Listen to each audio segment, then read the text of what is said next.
سورج تھا اور نیچے جلتی ہوئی ریت تھی. اور یہ سارا جنتی ٹولہ تھا سارا. جنگ سے پہلے امام علی کی آنکھ لگ گئی، اتنا قلبی اطمینان کے آنکھ لگ گئی. کسی کو کوئی بیماری سنا دو بھیڑ سی تو اس کا سونا ہی حرام ہو جاتا ہے، اور آپ سامنے موت نظر آ رہی اور آنکھ لگ گئی. آنکھ کھلی تو ہنسنے لگے. بہن زینب نے پوچھا یہ کوئی ہنسنے کا موقع ہے، کیوں ہنسے ہو؟ کہا ابھی اللہ کے نبی خواب میں آئے، کہہ رہے ہیں بیٹا تجھے لینے کے لیے آ گیا ہوں. یہ جنتی قافلہ ہے. نماز کا وقت ہوا تو آپ نے اشارہ کیا، آپ کے رائٹ سائڈ پر زہیر تھے، زہیر بن قین. کہ شمر سے کہو نماز پڑھنے دے. اللہ اکبر، اللہ اکبر. تو انہوں نے آگے بڑھ کر شمر سے کہا کہ تھوڑی دیر رک جاؤ، ہمیں نماز پڑھنے دو. تو اس کے ساتھ ایک دوسرا سردار کھڑا تھا، عمران بن حسین کوفی. وہ کہنے لگا تمہاری تو ہوتی ہی نہیں. ان کا لخ لعنت ہے، آل رسول کی نہیں ہوتی تو تمہاری ہوتی ہے. تو انہوں نے واپس آ کر کہا جی وہ نماز کے لیے جنگ نہیں روک رہے. تو آپ نے یہ نہیں کہا چلو جام شہادت نوش کرو، آپ نے کہا آدھے نماز پڑھو آدھے جنگ کرو. آدھوں کو نماز پڑھائی، آدھوں کو جنگ کروائی. پھر ان آدھوں کو نماز پڑھوائی، پہلوں کو جا کے جنگ پہ کھڑا کیا، اور عصر سے پہلے سب کے سر کٹ کے نیزوں پہ چڑھ گئے. نقش توحید کا ہر دل پہ بٹھایا ہم نے، زیر خنجر بھی یہ پیغام سنایا ہم نے.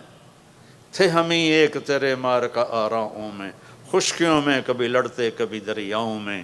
دی اذانیں کبھی یورپ کے کلیساؤں میں، کبھی افریقہ کے تپتے ہوئے صحراؤں میں. شان آنکھوں میں نہ جچتی تھی جہاں داروں کی، کلمہ پڑھتے تھے ہم چھاؤں میں تلواروں کی. کربلا کلمہ پڑھتے تھے ہم چھاؤں میں تلواروں کی. تلواروں کی چھاؤں میں نماز نہیں چھوڑی. اور میری نسل بیٹھے بیٹھے نماز چھوڑ دیتی. تجھ سے سرکشوا کوئی تو بگڑ جاتے تھے، تیغ کیا چیز ہے ہم توپ سے لڑ جاتے تھے. ہائے ہائے ہائے.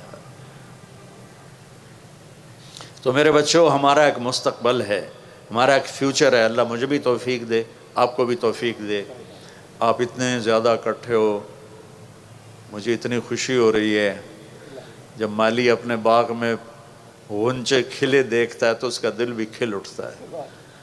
تو میرے والد جب چکر لگا کے آتے تھے نا زمینوں سے، تو ان کے چہرے سے پتہ چل جاتا تھا فصل کیسی ہے.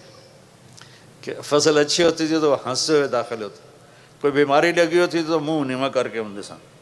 آج میں بھی اسی، میرے پاس الفاظ ختم ہو گئے ہیں، جذبات نے مجھے گنگا کر دیا ہے.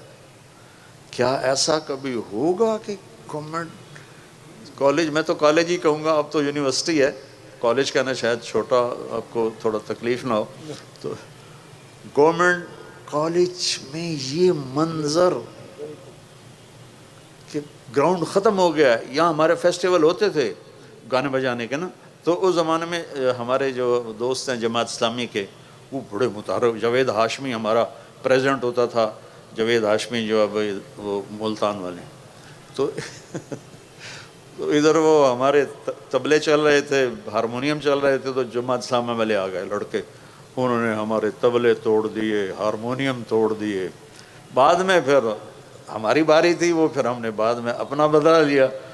تو لیکن آج جہاں یہ میں دیکھ رہا ہوں، جب میں خواب دیکھ رہا ہوں کہ اتنی بچیاں بیٹھی ہوئی ہیں، سب کے سروں پہ دوپٹہ ہے، اور یہ اتنے نوجوان اتنی محبت سے، اچھی خاصی دھوپ میں تمازت ہے، حدت ہے، گرمی ہے. تو میں آپ سب بچوں کا شکر گزار ہوں بیٹا. اور میری آخری بات ہے، اگر آپ کسی سے لڑے ہوئے ہو تو صلح کر لو.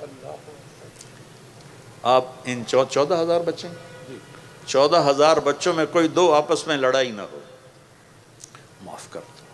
کسی استاد کی بے ادبی نہ ہو، نماز نہ چھوٹے، اور سچ بولو، اور اس ملک کے لیے اپنی صلاحیتوں کو بناؤ، اس ملک کے لیے.